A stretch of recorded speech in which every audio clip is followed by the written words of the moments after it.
from Kern Government Television, welcome to this week's Kern County Board of Supervisors meeting.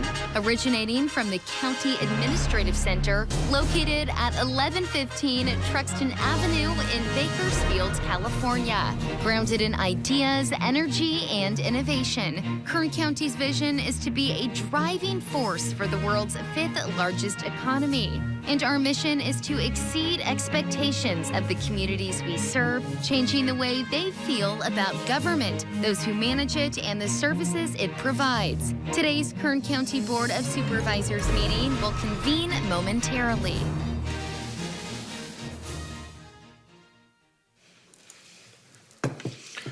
Okay, board to reconvene. Clerk, would you please call the roll?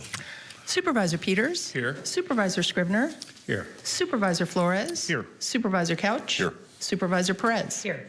Good morning and welcome to the Tuesday, June 27th a.m. meeting of the Kern County Board of Supervisors. At this time, we'll begin today's meeting with the flag salute led by Supervisor Philip Peters.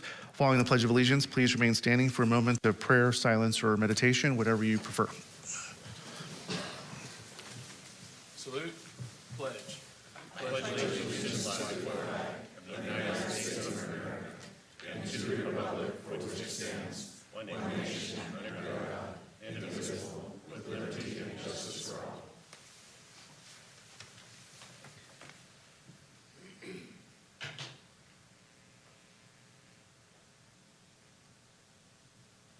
Okay, thank you. Please be seated. Okay, at this time, I'd like to call on Nick Cullen, our Director of Animal Services Department, to introduce our Pet of the Week. Good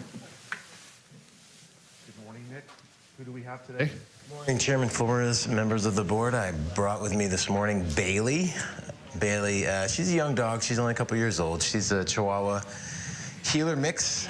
She's good with kids, good with other dogs. She's been in a couple of homes in her stay with us, and she's done super well. She's a really sweet dog. She's ready for adoption right now at the Kern County Animal Shelter. Okay, thank you. Thank you for sharing, Bailey, and good luck to you. Hope you find a home. Good luck, Bailey.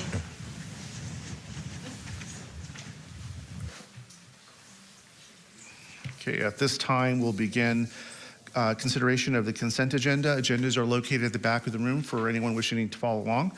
All items listed with the CA above the item number are considered to be routine and non-controversial by county staff. Consent items will be considered first and may be approved by one motion. If a member of the audience wishes to comment or ask questions regarding an item on the consent agenda, they may do so prior to a vote being taken.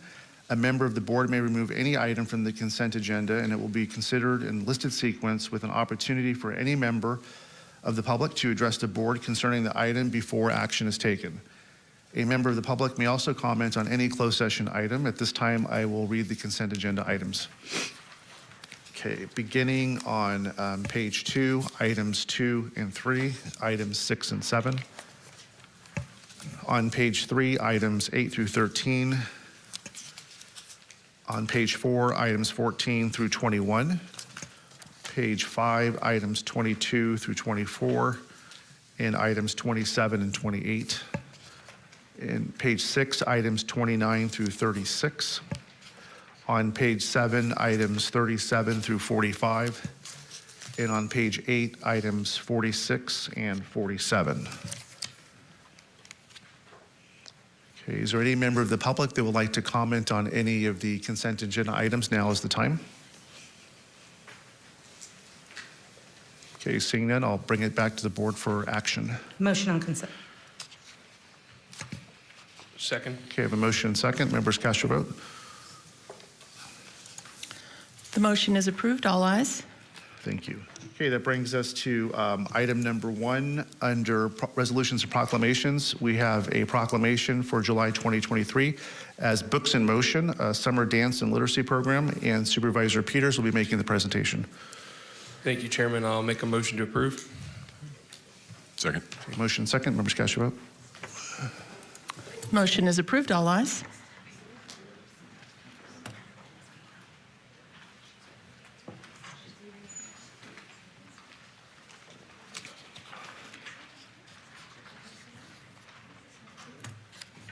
I already got one from Nick. I can't get another one. Hi. How are you? Good morning. Good to see you. Good to see you.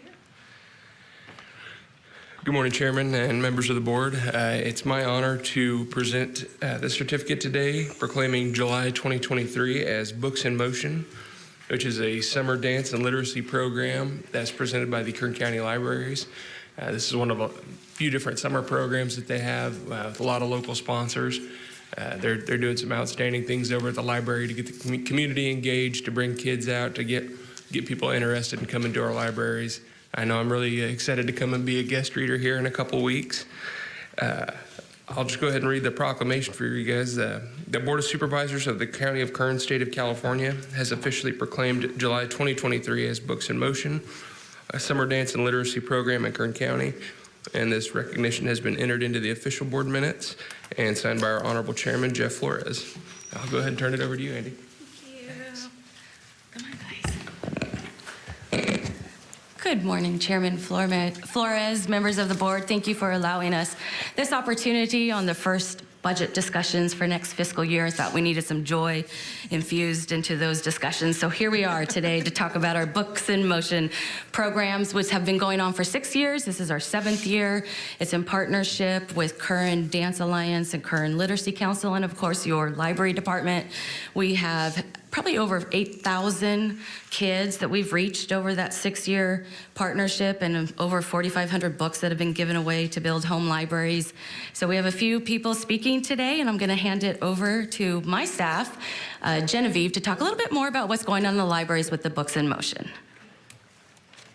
Good morning. Kern County Library is so excited to once again host dance organizations from across the county to perform beloved children's stories at 16 different library branches. Books in Motion is not only a popular program, drawing up to 180 attendees at a single program and over 1,500 attendees total last summer, it's also a valuable program. By connecting dance and literacy, Books in Motion encourages a love of reading, movement, and expression in Kern County children. And we hope to see you at one of the 29 Books in Motion performances this summer. To that end, we've brought a short video to give you a taste of what you can expect at a Books in Motion performance.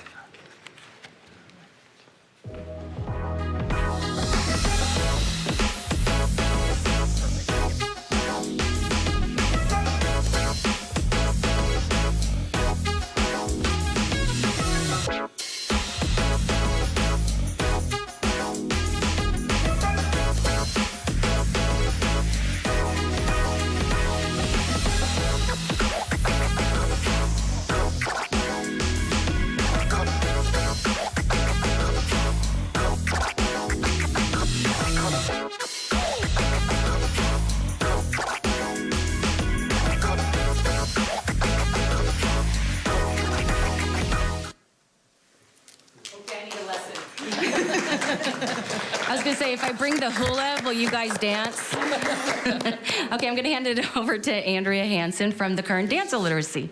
I'm sorry. I made up two organizations together, Kern Dance Alliance. Thank you, Andy. Good morning, esteemed Kern County Board of Supervisors, our city leaders, and our beloved Kern County community. My name is Andrea Hansen, and I am the Executive Director of the Kern Dance Alliance. Today, I stand before you as an artist, an administrator, and a mother. 20 years ago, I was a graduate student at the University of Arizona, and on that campus, the Books in Motion program was born during one of my arts administration courses. As a student, I knew that the arts could have transformative impacts beyond the stage, and it was there where I began to craft arts experiences into educational endeavors. When we launched Kern Dance Alliance in 2015, we knew our work was not only to support artists and arts agencies, we knew our work was also to enrich our community through arts programs. Today, Books in Motion is an award-nominated, evidence-based, trademarked program that has been offered consecutively for 7 years, including through the pandemic. We celebrate encouraging over 8,000 children to read while providing free books to almost every single child. Books in Motion is not only an educational service, but it's a jobs creator that impacts our creative economy and promotes economic prosperity. Kern Dance Alliance is proud to pay artists for the work they are doing in the public sphere, and even more proud to help them build their capacity that in turn shapes the overall business sector of Kern County. Collaborations, partnerships, and sponsorships are key to the success of Books in Motion. I would not be standing in front of you if it weren't for the impeccable people we work with to ensure Books in Motion is offered annually. As the mother of early readers, Alexander and Hannah, who have participated in every session of Books in Motion, I can share that the program has improved their literacy. As my kids choose their bedtime stories every night, they often choose a Books in Motion book, and they will share with me memories of dancing at the library.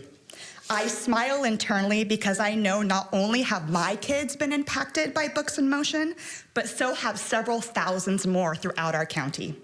Thank you for the opportunity to acknowledge Books in Motion in the month of July with an official proclamation to not only recognize our efforts to improve illiteracy in Kern County, but to also signify the efforts that have been made by devoted individuals and organizations throughout the years to make tomorrow better.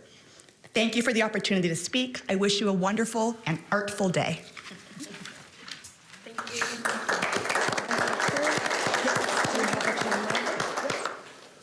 I don't have a camera. Do you have a camera? You got a camera right there? Yeah. We're just going to take a quick photo. Take as many as you want. It's your day. I know I have to be in the front. I know I'm always in the front.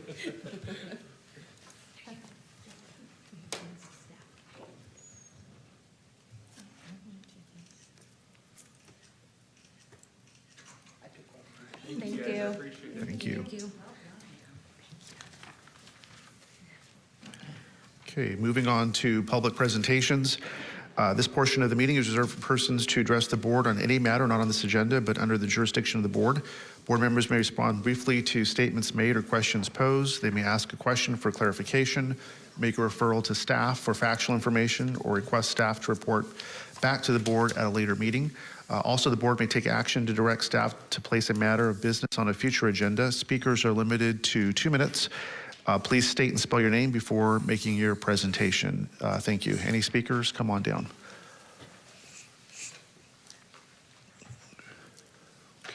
Okay, seeing none, we'll move forward. This brings us to board member announcements. None, okay. Now, this brings us to item 25 under the County Administrative Office. This is a proposed preliminary recommended budget for fiscal year 23-24, and I will kick this off to Ryan Alsop, our CAO. Morning, sir. Good morning, Mr. Chairman, members of the board. Before you this morning for consideration is the preliminary recommended budget for the County of Kern and the special districts governed by your board. As you're aware, our County Budget Act requires you to approve a budget before June 30 to establish spending authority until a final budget is adopted. The final budget discussions are scheduled for the evening of July 24th and the morning of July 25th. And the final adoption of the budget, if all goes as planned, will take place during budget hearings scheduled to begin on Tuesday, August 29, which you'll be considering with a new Chief Administrative Officer in place, Mr. Zerfus. Today marks my 7th preliminary recommended budget during my time here as your CAO, and while I won't be here in late August to see you through the final adoption, I'm confident this preliminary recommendation positions your board for a smooth and successful final adoption, not only in line with your board's established priorities and our 5-year strategic business plan, but also attentive to our residents' needs and the need to move this extraordinary county forward. I want to thank all of our department heads and, of course, all of our countywide elected officials for their continued leadership and close coordination and cooperation with my office, not only this year, but in each of the previous budget years. I want to thank our CFO, Elsa Martinez, who is exceptional at what she does, and each member of her outstanding budget team in the CAO's office. And thanks, as always, to Mr. Zervis for his leadership and all of his contributions to not only this recommendation, but over the last several years. Most importantly, I want to thank your board. This morning's budget recommendation is really a culmination of the hard work and thoughtful decision-making you've provided this county since 2017, which was my start date and following a very serious declared fiscal emergency. And we've come a long way due to your leadership and the strong support you've not only provided me, but each one of our county's fantastic department heads. Obviously, I also include Supervisors Maggard and Gleason here. With structural deficits addressed and a purposeful future in front of us, the preliminary recommended budget before you this morning presents a balanced, responsible, and sustainable approach to managing the finances of our county while continuing to provide and improve essential services to our residents and while we make investments in our county's workforce. This year's budget focuses on enhancing services for residents of unincorporated communities, utilizing $56 million in new additional general fund revenue thanks to the voter-approved Measure K. This budget includes significant investments in public safety, including compensation increases, additional staff positions, new equipment and vehicles, and for the first time in recent memory, we're building a new fire station. This budget takes a giant step in addressing recruitment and retention challenges in our Sheriff's Department to ensure we have a strong law enforcement presence on our streets, and it creates additional emergency medical units in our fire department to improve service response times in our unincorporated areas of the county. We are running academies and we are staffing up. This budget includes significant investments in homelessness and behavioral and substance abuse services, infrastructure, roads, and economic development. It continues your board's historic investments to improve our county's parks. This budget strengthens funding and staffing for the administration of justice in our county. It significantly expands library hours. I have a letter here for asking for expansion of Frazier Park library hours. For the record, this budget expands those hours. It adds 2 additional days a week, including Saturday, and expands hours out there during the week. And it bolsters efficacy and speed in our elections division. Your board has made extraordinary investments in our employees during the past fiscal year. In early 2022, your board completely reformed this county's historic compensation practices to better position our organization to address critical workforce investment priorities countywide, to include extraordinary recruitment and retention challenges in our Sheriff's Department. This budget includes roughly $70 million in new ongoing investments for our county's employees, including market-based equity adjustments provided across various classifications impacting thousands of our employees, 2 back-to-back countywide COLAs for all employees, and significant compensation increases for public safety personnel to address serious recruitment and retention challenges. This budget includes funding. I just want to say, from time to time, you do have folks come up and talk to you about the need to invest in your employees. You're doing that. And you've been doing that for the last several years. And this budget is an indication of that. This budget includes funding to replace our county's aging first responder communication system, an expensive undertaking, no doubt, at a price tag of nearly $175 million. It is among the county's largest investments in history, and your board is getting it done without incurring any new debt. We're completing work on a brand new coroner's facility that will serve this county for the next 50 years, if not more. We're beginning the process of relocating our animal control facility to a new and much improved site that will bolster spay and neuter services and drive toward achieving a zero-kill shelter. Importantly, and it should not be understated, this budget thoughtfully prepares your board and this organization for future challenges related to retirement cost increases. These are among just some of the highlights in our recommendation before you this morning. There are certainly many other things worthy of mention in businesses all across this county that our department heads deserve a great deal of credit for. However, Without getting into any more detail, I'd like to ask our Chief Financial Officer, Ms. Martinez, to walk you through this year's preliminary recommended budget in greater detail.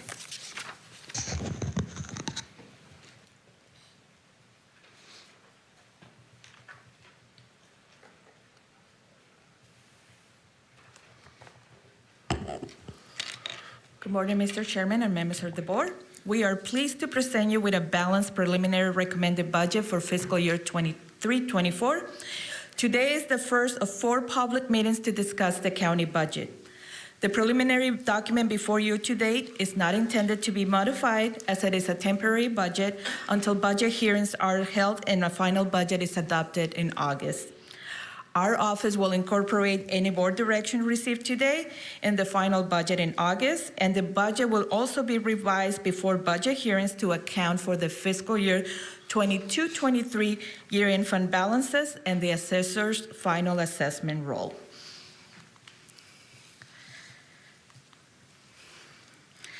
The county's preliminary budget totals $3.7 billion. Approximately $394.4 million more, or 11.7% more than the fiscal year 22-23 adopted budget. This increase is inclusive of the recently approved Measure K 1% sales tax funding.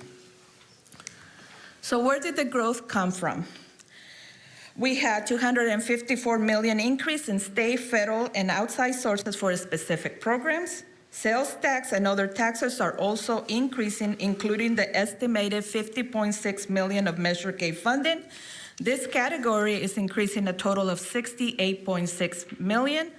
Other sales and use tax-based revenues such as realignment, Prop 172 is also expected to increase, providing for $26.5 million of the projected growth. In addition, approximately $17.7 million of state and federal funds received this fiscal year will be carried forward to fund programs next fiscal year.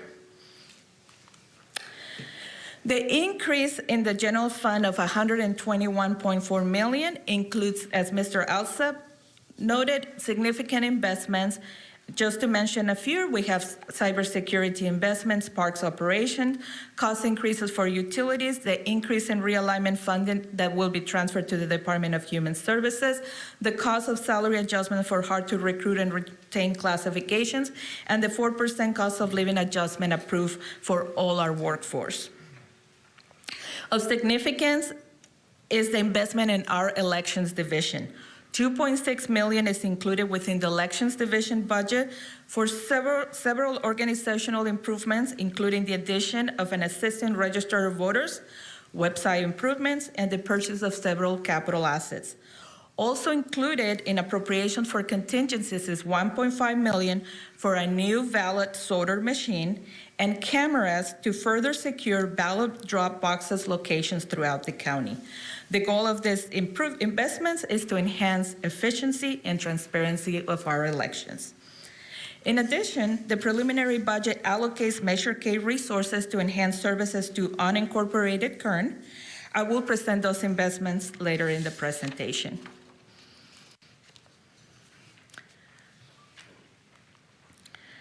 So how do we fund the general fund?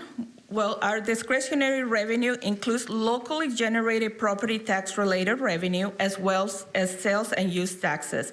And for fiscal year 22-23 and 23-24, Measure K funding is also included. In addition, state and federal receipts, not for a specific program, are also part of our discretionary revenue. Discretionary revenue, as I mentioned, funds most of our county operations, such as sheriff, district attorney, public defender, animal service, and many more of our county programs. Our property tax-related revenue, as we have mentioned several occasions, is decreasing approximately $156,000 when compared to the adopted budget for fiscal year 22-23. The estimate for next fiscal year is based on a conservative increase in residential and commercial assessed value of 2%, and the projected decrease in assessed value for our oil and gas properties. The assessor has indicated that the estimated values in residential and commercial are conservative and are trending higher than initially estimated. Her staff is working diligently to close the roll, and final property tax numbers will be incorporated and presented to your board in July. So here's just a breakdown of our discretionary revenue in the different categories that I mentioned. So moving on to Measure K. Measure K revenue estimates include a collection of approximately $13.5 million for fiscal year 22-23 and $56.3 million for 23-24. I am happy to report that we received our first deposit of Measure K in the amount of $1,360.76. Better than none. We expect our first meaningful payment at the end of this month, so we're hopeful that our estimates are correct. We consulted with our sales tax consultant, and we feel confident that those estimates would hold. So the goal of the first year proposed expenditure for Measure K is to address the community priorities identified through the community service and meetings. Here are the proposed projects that we are including in the recommended budget. We are doing an allocation for improving economic development. This is of particular importance as our property tax continues to decline, especially from our oil and gas properties. The County Administrative Office will establish a division dedicated to the recruitment and development of new businesses and industries. The next item, as we previously discussed with your board, the Regional Public Safety Communication Network includes additional communication sites in Rosemont, Cuyama, Lebec, Onyx, and Polonio Pass. These new sites would allow for better public safety coverage in those areas, enhancing 911 dispatch and the safety of our first responders. The preliminary budget proposes allocating the $13.5 million from fiscal year 22-23 Measure K collections and an additional $5 million from fiscal year 23-24 to provide for $18.5 million of the needed $28 million for these new sites. The next item is the allocation to public safety recruitment and retention of qualified public safety personnel. These funds for the approved detention deputy salary adjustments, sets aside funds for compensation adjustment for hard-to-recruit safety positions, including sheriff deputies and fire department personnel. In addition, it funds additional staff for the Human Resources Division that will entirely be dedicated to public safety recruitment classifications. The next item is to improve public safety response time. The sheriff is adding 10 community service technicians in unincorporated areas of the county. These individuals will respond to non-emergency calls for service. The goal is to free sworn personnel to respond more timely to emergency calls. The Enhancing Crime Prosecution to the District Attorney Initiative will support the additional staff for the DA's office to do follow-up investigations on reported crimes with the goal of solving and effectively prosecuting cases and providing better access to law enforcement services, including victim advocacy, crime lab resources to unincorporated areas of the county. The Creating Safety and Medical Units is the allocation of Measure K funds to the fire department budget to add 37 positions to enhance the level of medical care and emergency response within unincorporated areas. The safety and medical units will respond to a wide variety of emergencies. In addition, as Mr. Alsop, $9.5 million has been included in appropriations for contingencies to relocate Station 11, build a new facility, from Keene to Hart Flat, to position the station closer to the community area it serves, and to repurpose the current Keene station to support wildland fire operations year-round. Expanded mental evaluation team. Behavioral Health and Recovery Service has proposed to use Measure K funds for a mental health evaluation team for East Kern. This team will provide services to individuals experiencing a behavioral health crisis, substance use crisis, or both. Individuals will be able to request crisis response through the mobile crisis line or 988 dispatch. These units will also be available to process evaluations, interventions, and referrals to treatment. Right now, our libraries are open on a limited basis due to available funding. The proposed allocation of Measure K will provide for the opening of 5 or 6 days a week for 8 libraries in incorporated areas of the county, and will also restore the bookmobile services. And then finally, $350,000 or 0.62% of the Measure K revenue is being recommended for administrative costs. So this is a lot of information. Our preliminary budget includes detailed project description for each Project K proposed project. Each project requires performance measures and will be monitored and reported as part of the mid-year and annual required reports to the board and the Oversight Committee. Measure K budget the Measure K budget is also posted on the county website. So this is just a graph showing where the investments and what departments are receiving those allocations. So Measure K funding is being proposed to both ongoing and one-time programs. The allocation of $28 million to one-time projects allows your board to prudently allocate funds to other priorities in future years. So overall, this budget increase is the result of a balanced growth and stay in federal funding, modest growth in the Kern County economy, and the voters' desire to improve local services through Measure K. The next public meeting will be on July 24 to hear public comment, again on July 25th, and finally, budget hearings will be Tuesday, August 29. The recommendation for this action is to approve the preliminary budget for fiscal year 23-24 as presented. Before I conclude my remarks, I want to thank department heads and their staff for their cooperation, and especially I want to thank Mr. Alsap for changing the way we work and the way we view our job. He always says we're not government employees. We are in the business of changing government to build confidence and trust to deliver services to our community. This concludes my prepared remarks, and I will be happy to answer any questions. Thank you, Ms. Martinez, for that comprehensive overview, and we appreciate all your hard work on this, as well as CEO, staff, and all the department heads that went into this at this juncture. So before I go to public comment, do our board members have any comment or questions of staff? I just have one quick one before we go to public comment. Elsa, you mentioned the elections division, new sorter, new cameras, new deputy registrar, and then other capital assets. What were those, do you know? They're in need of some computers, a ballot presser, so they can smooth the ballots before they go to the sorter. And there's, if I may get my budget book.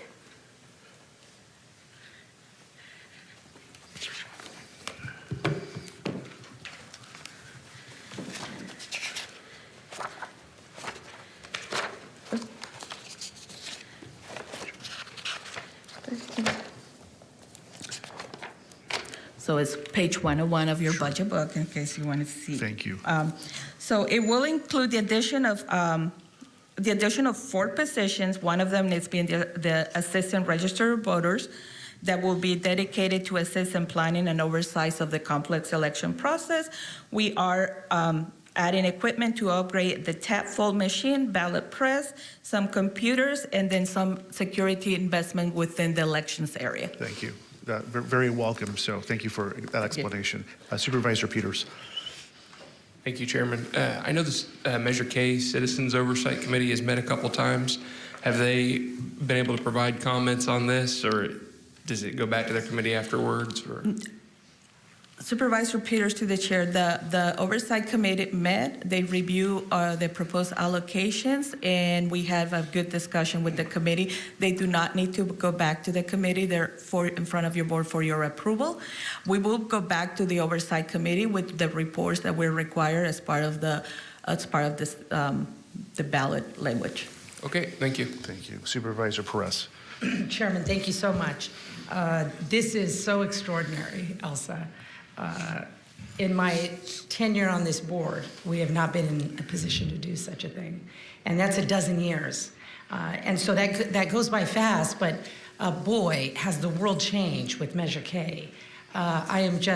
I'm sitting here in a little bit of shock, a lot of excitement, and I just want to extend my deepest gratitude to Ryan Alsop of the CAO's office, your remarkable team, our sheriff, our DA, all who came out swinging for this matter and said this is not a partisan issue, it is not an issue of ideology, this is about Kern County, its safety, its families, its jobs, et cetera, et cetera, et cetera.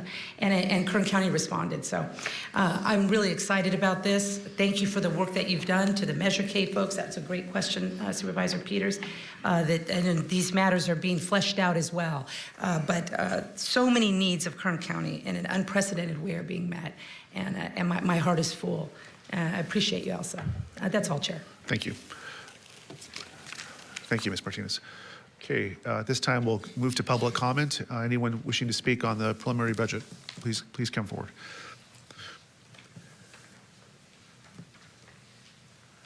Good morning. Good morning. My name is Sandra Placencia. Thank you for the opportunity for me to provide comments. I'm a policy advocate for Leadership Council for Justice and Accountability. We work alongside various communities in the county that have dire infrastructure needs, extreme pollution burden, and a lack of resources that will ensure they have a safe and equitable home. I want to highlight that some of the needs community residents have asked for to be included in the upcoming budget. For the community of Fuller Acres and Hilltop, the community would like to see funded in this year's budget speed humps. They've submitted an application to have speed humps on Hilltop and Fuller Drive. The cars pass by really quickly. They don't have any sidewalks or anything, and the kids kind of play out on the street. So the community would love to see speed humps funded. Additionally, they would like the county to work alongside with Caltrans in order to assure that there is sidewalks on Highway 184. That's where the kids get picked up and dropped off when they go to school, and the area gets extremely flooded. We would also like to see stormwater mitigation, specifically on Juanita and Hoffman. It gets extremely flooded, and the county has to come out and pump out the water once it rains. I know that we have a lot of rain projected for the rest of the months of the year, so we would love to see some type of stormwater mitigation. When it floods so much, the kids can't go to school, so they just skip school that day. Additionally, we'd like to see sidewalks throughout the community, and we'd like to see a community garden. Folks love to garden in that area, and since we do have a park and we're extremely grateful for the park that was that's going to be built, we would also love to see a community garden. In the community of Lamont, parents have complained that their drinking water in the schools is not clean. They have a couple of contaminants, and the school has asked for parents to give them water bottles when they go. And then just to briefly sum it up, so clean water, make sure the county works along with LPUD, and also work along with the city of Bakersfield for French communities. Thank you so much. And I have some. Sure, thank you, Ms. Placencia. Okay, next speaker, please.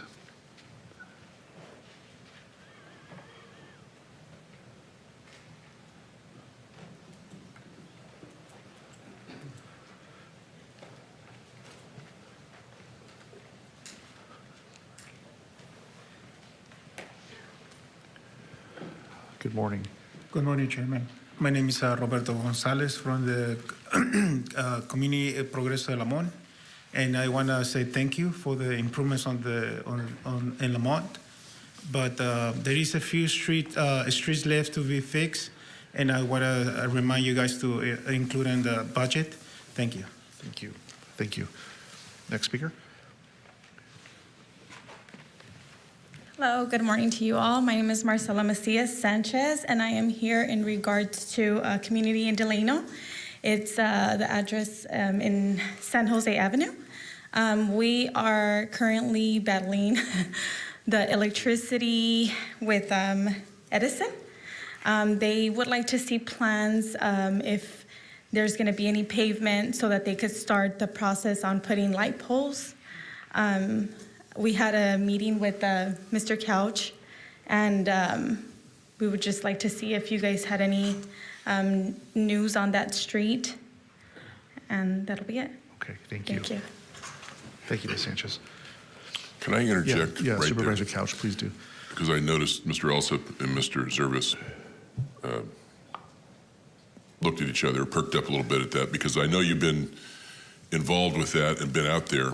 And as I understand it, and I don't want to belabor this point right now, Southern Cal Edison is telling the residents they can't move forward until we, and I'm not even sure do what, because the easement for the street exists. I believe Edison could go out and provide what they need to provide right now with the way it is, but the residents are being told something different. Can you clear that up real quickly for us? Supervisor Couch, through the chair, yeah, you're absolutely right. So Southern California Edison could come out and put the poles in to bring electrification to that community. We are planning to pave that street, and that is something we're working with Public Works on in the near future, hoping to get that done in this next year. But that doesn't stop SCE from coming out and putting in the poles and bringing power. We have the right-of-way, and that really is the issue at hand with regards to being able to pull power to individual properties along San Jose Avenue. As long as they don't put the poles in the right-of-way? That's correct. And so we're working on that, and we do have plans to come pave that street, and we're working with Public Works to get that done in the near future. Thank you. Thank you. Supervisor Perez? Thank you, Chairman. I appreciate that. Thank you, Chairman. I appreciate that. I believe that Cal Rossi is the rep for Southern California Edison. Supervisor Couch, I know you're longstanding friends with him. I know him too. I don't want to step on your toes, but I think these folks are looking for a little bit more direct answer from Southern California Edison. I'm happy to call him on your behalf. I don't want to step on the supervisor's toes. So if you can figure out whether or not that works from his angle, I'll be happy to call him and get you an answer. Okay? Thank you. Thank you.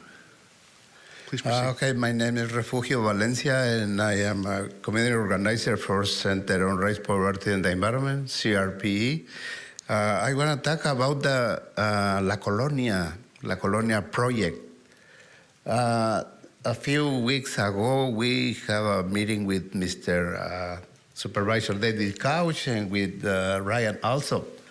They are talking about that the project is going well, but I tried to know if you guys have a date to start the project in La Colonia Mexicana.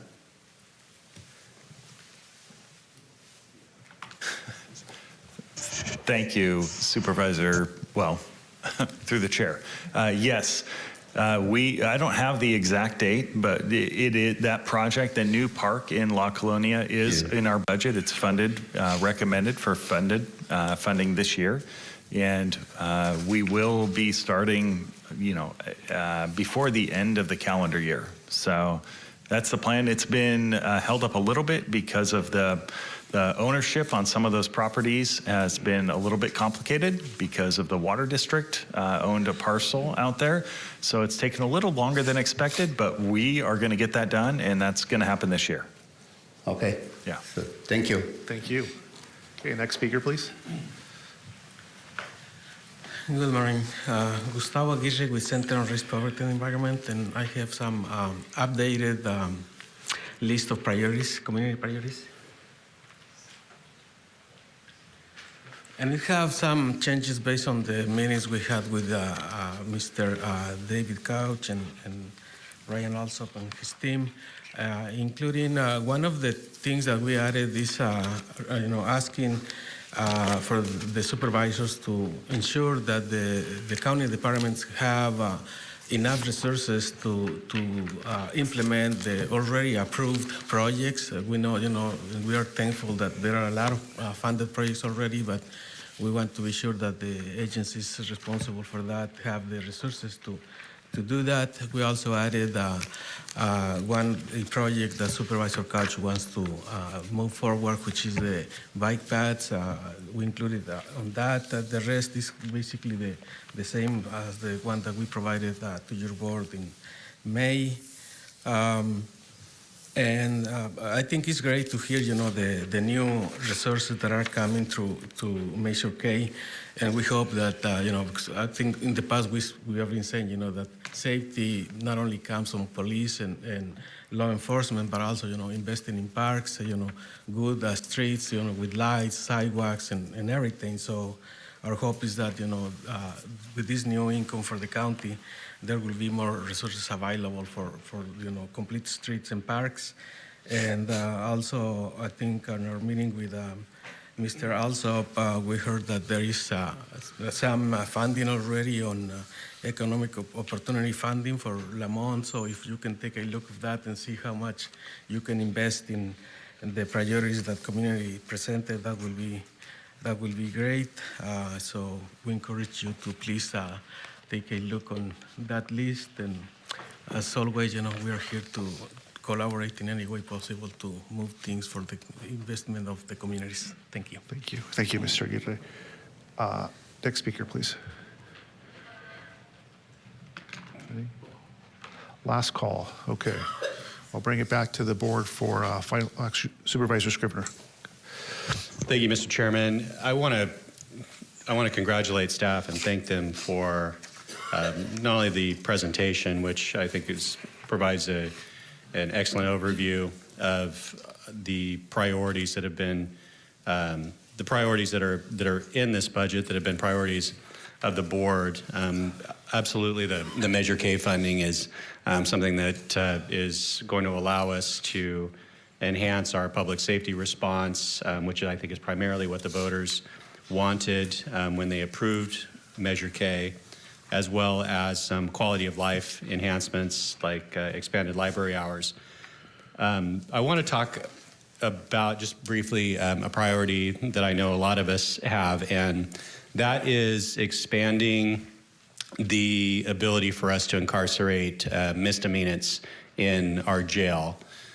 For years now, with the budget constraints we've had, the staffing constraints that have existed within the Sheriff's Department, both with the detention deputies and with the regular frontline deputies, our ability to house misdemeanants has been greatly impacted in a negative way. And I think that has led to a lot of quality of life issues in our downtown, in our neighborhoods. These are crimes such as theft under $950, hard drug use in public, such as heroin, methamphetamine, fentanyl, et cetera, vandalism. And we have had, over the years, conversations with the city of Bakersfield, I'd say over the course of the last 4 or 5 years, about their interest in seeing expanded service as far as the jails are concerned with misdemeanants. The number of failures to appear, according to the courts, you can have individuals with 50, 60, 70 failures to appear for these kinds of crimes. And so I think that our ability to address this situation, there's a lot of criminal element within the homeless population that I think we also need to address. And so I'd like to know from staff how these plans that we are putting in place to enhance whether it's compensation to help retention and recruitment and staffing levels and other efforts. I know that opening up that additional bed space is going to mean additional need for healthcare and mental health services within the jail, which drive the costs, and those were costs that made this prohibitively expensive in the past, but now with Measure K, I don't believe that it is. And so I'd like to ask the CAO's office what we're planning to do specifically to start addressing those misdemeanor offenders. Thank you, Supervisor Scrivener. Chairman Flores, Supervisor Scrivener, I'm going to allow your incoming CAO, Jim Service, to handle that because he's going to say the same thing I would say. Thank you. Thank you, Supervisor Scribner, through the chair. That is an issue that we are currently working on. So there's a number of facets there. The first and the primary issue being the staffing level within the Sheriff's Department, and your board is investing in that. In January of this year, your board approved a 22% pay increase for detentions deputies. That is the first step in filling our detentions ranks to be able to put more deputies out on the streets. We just yesterday, in fact, met with KLEA and had a good discussion and have a tentative agreement to solidify their ranks and to bolster their recruitment and retention efforts in the patrol side of the house. So, and that really is the precursor to be able to do what you're asking, and that is open up additional bed space to be able to house misdemeanor offenders. And it comes down to staffing, and so we are wholly focused on that. You heard from your CFO about a portion of Measure K being dedicated to recruitment and efforts specifically with regards to the Sheriff's Department and first responders. That's part of this effort as well. So, and that is all predicated on your board approving this budget, which provides the funding to be able to move this forward and to get to a point where we can open up additional bed space to house those types of offenders. We've met with the city, and it's a coordinated effort to be able to do this. It is not just a county issue. This is a community issue. And so we're working on that diligently, and hopefully, as soon as we are able to bring staffing levels up to that acceptable level, we're able to open those additional bed spaces. I appreciate that, and I'm aware staffing really is the key. I appreciate the fact the City of Bakersfield continues to be engaged. I've had conversations with various elected officials over there that I know have interest as well. So much of this impact does occur in the metro area, and so their interest in seeing this addressed is obvious.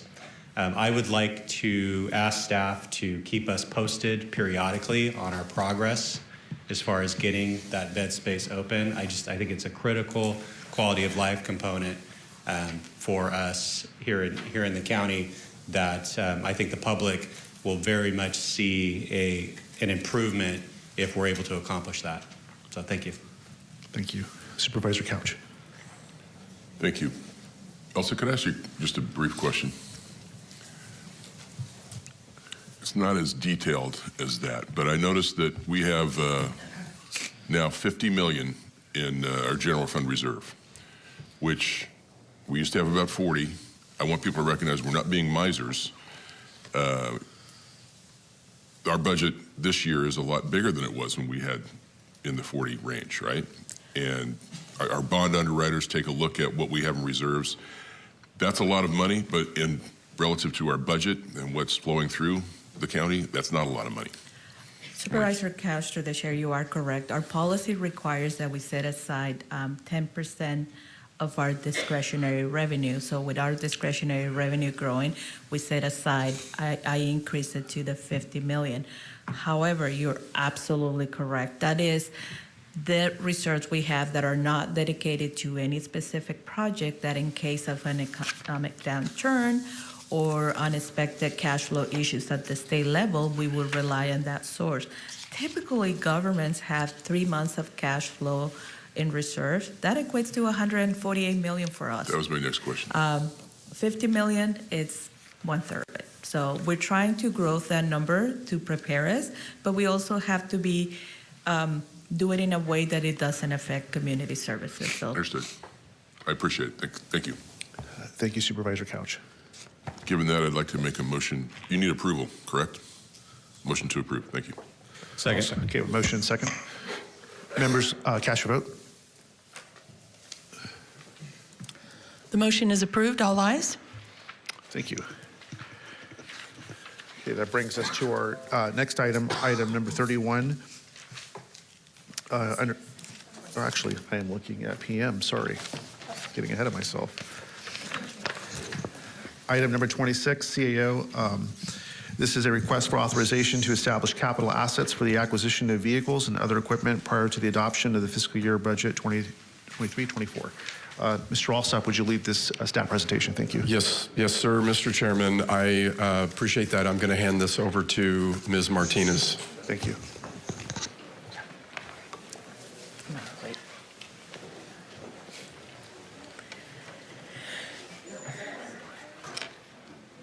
Just waiting a few minutes for the people to exit.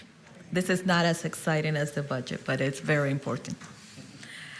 So the item is a request for your board to authorize to establish capital asset acquisition of vehicles and other specialized equipment prior to the final adoption of the 23-24 budget. So recent market conditions make it extremely difficult and competitive to procure vehicles. The budget that your board just approved includes $27 million of capital assets across all county departments. The request today is to authorize the auditor controllers to establish in the accounting system the acquisition of these vehicles so our purchasing division can align the timing of the release of pricing from the manufacturers with our order. Current supplies availability is limited since many manufacturers are limiting the number of vehicles with government pricing. With this approval, we can place orders sooner and take advantage, if possible, of the price with the goal of getting the vehicles in service as soon as possible. The recommended action for your board is to authorize the auditor controllers to establish the appropriation for capital assets as detailed in the Exhibit A. This requirement is part of the Budget Act, and it requires your board-specific approval. That's why we have this item in front of you.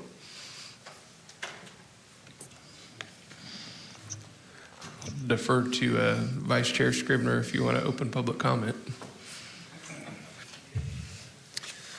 Is there any members of the public that would like to make any comment on this item? Okay, seeing none, I'll return to the board for comment and action. I'll make a motion to approve. Second. Okay, you have a motion and a second. Please cast your votes.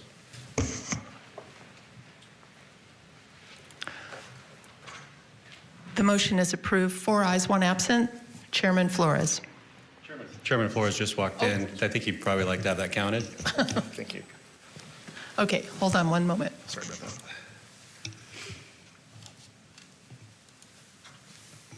Okay, if everyone can reconfirm their vote, please.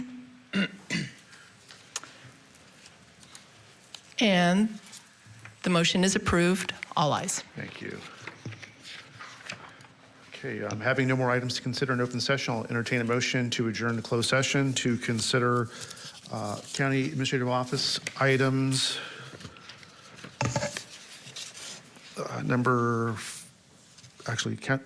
be county council 48, 49, and 50. So moved. Okay, thank you. We're adjourned.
year, maybe at first